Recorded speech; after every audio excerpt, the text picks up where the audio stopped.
Hello viewers, welcome to Shudi mini blog আৰু আজি ব্লগটো start কৰিছোঁ স্কুলৰ পৰা।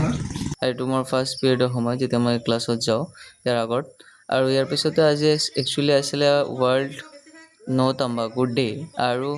ইয়াৰ বিষয়ে ভাষণ দিবলৈ আমাৰ আহিছিলে মৰিগাঁৱৰ পৰা আমাৰ মেডাম আহিছিলে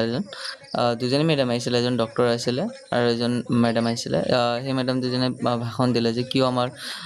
তাম্বাকু সেৱন কৰা উচিত নহয় আৰু এইটো একচুৱেলি ছাত্ৰ ছাত্ৰীসকলক ভালকৈ বুজাবলৈ দিছে যে তাম্বাকু সেৱন কৰিলে আমাৰ কি কি প্ৰব্লেম হয় গুটকা পান মছলা পান বিড়ি চিগাৰেট ইত্যাদি তো এইবিলাক খালে কি কি প্ৰব্লেম হয় কেঞ্চাৰ সৃষ্টি কেনেকৈ হয় আৰু মই বিশ্বাস কৰোঁ যে এইটো জ্ঞান সিহঁতক দিব মানে লাগে এতিয়া কিয়নো এইটো সিহঁতৰ অত্যন্ত প্ৰয়োজনীয় সিহঁতে এতিয়াৰ পৰা এইবিলাকৰ এডিক্টেড হৈ থাকে কিছুমানে এইবিলাকৰ কাৰণে পঢ়া শুনাৰ পৰা একদম মানে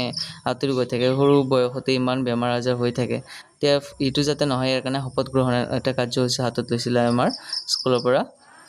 ধপাতজাতীয় সামগ্ৰী সেৱন নকৰোঁ লগতে ধপাতজাতীয় সামগ্ৰী খাবলৈ আৰম্ভ কৰা মোৰ পৰিয়ালৰ সদস্য আৰু বন্ধু বান্ধৱীক এই অভ্যাস পৰিত্যাগ কৰাবলৈ চেষ্টা কৰিম যিহেতু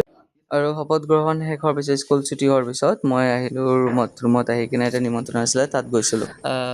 মানে নিমন্ত্ৰণ আছিলে মোৰ আৰু নিমন্ত্ৰণত মই গৈছিলোঁ আমাৰ স্কুলৰ এজন লগত দাদাৰ লগত যাই কিনে নিমন্ত্ৰণ খাই আহি কিনে ৰুমত আহি গ'লোঁ 7টা বজাত আৰু তো এইখিনিয়ে আছিলে মোৰ আজিৰ ব্লগ শনিবাৰৰ ব্লগ তো থেংক ইউ ফৰ ৱাচিং মাই ভিডিঅ'